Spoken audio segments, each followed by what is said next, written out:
یہ ہیں ہمارے پاکستان کے اب تک کے حالات۔ اب ذرا سوچیے ایک ایسا پاکستان جس میں ہر قسم کی سہولت موجود ہو، جس میں ہر انسان برابر ہو، پھر چاہے وہ کوئی امیر ہو یا غریب، کوئی سرکاری افسر ہو یا کام کرنے والا عام انسان۔ ایسا پاکستان جو ماڈرنٹی اور ٹیکنالوجی میں سب سے آگے ہو۔ دوسرے ملکوں کے لوگ پاکستان کو ایک ایسا ملک سمجھیں جس طرح ہم امریکہ کو سمجھتے ہیں۔ سننے میں یہ جتنا اچھا لگ رہا ہے، یقین جانی حقیقت میں ایسا کر پانا نہایت ہی مشکل ہے، پر ناممکن نہیں۔ پر ایسا کیا کریں جو پاکستان کو اس مقام تک لے جائے؟ اس پہ آج امریکہ یا جاپان ہے۔ اس ویڈیو میں اتنی چیزیں بیان کر پانا تو مشکل ہے، پر میں نے ریسرچ کر کے کچھ نہایت ہی اہم ٹاپک آپ کے سامنے رکھے ہیں، اور ان ٹاپکس کو میں نے الگ الگ پوائنٹس میں ڈیوائیڈ کیا ہے۔ یاد رکھیے میری اس ویڈیو کا مقصد پاکستان اور پاکستانی عوام کو شرمندہ کرنا نہیں، بلکہ صرف اپنا نظریہ پیش کرنا ہے۔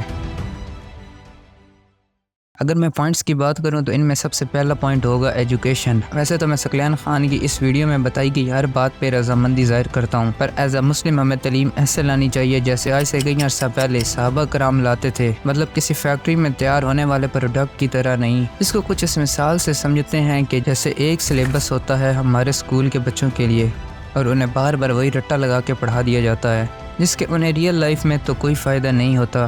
اگر اس کے بارے میں آپ کو اپنا بتانا چاہوں تو یقین جانیے مجھے اس سے کچھ حاصل نہیں ہوا، مگر صحابہ کرام اپنی تعلیم میں اخلاق اور تہذیب سکھاتے تھے۔ مگر یقین جانیے آج کوئی ایک لڑکی گزر کے تو دیکھے، ہم صرف اسے دیکھیں گے نہیں بلکہ اسے سکین کرتے ہیں، تو سوچیں آج ہمارا ذہن کس قسم کا ہو چکا ہے۔ اس لیے ایسی ایجوکیشن ضروری ہے جو ہمیں اخلاقیات سکھائے، نہ کہ کسی فیکٹری کا پروڈکٹ بنائے جن سے دوسرے لوگ اپنا کام لیں۔ یاد رہے امریکہ میں دوسرے ملکوں کے لوگ کام کرنے آتے ہیں، یعنی کام کرنے والا نوکر، اور امریکہ کے لوگ ان کے بوس ہوتے ہیں، وہ حکمرانی کرتے ہیں ان پہ۔ تو میرے خیال میں تو بہتر رہے گا کہ اس پروڈکٹ کی جگہ یا اس نوکر کی جگہ آپ اپنی سکل پہ توجہ کریں۔ یاد رکھیے قطرہ قطرہ مل کے دریا بنتا ہے، اگر آج آپ کامیاب ہوں گے تو کل آپ کا ملک بھی کامیاب ہوگا۔ تو بکس کو رٹا لگانے سے بہتر ہے سیکھنا، پھر چاہے وہ اس میں لکھا علم ہو یا پھر آپ کی اپنی سکلز یا پھر اخلاقیات۔ اس اخلاقیات میں وہ سب کچھ آ جاتے ہیں جن پہ عمل کر کے آج ہم ملک کی ترقی میں اپنا اہم حصہ دے سکتے ہیں۔ یہ تو ہو گیا ایک پوائنٹ ایجوکیشن کا، پر مجھے معلوم ہے کہ اس میں کچھ لوگ کہیں گے کہ پاکستان کا نظام تعلیم بھی تو ٹھیک نہیں ہے، اور دوسری طرف سے ماں باپ بھی ہمیں صرف اسی بات پہ زور دیتے ہیں کہ ہمیں تعلیم حاصل کرنی چاہیے۔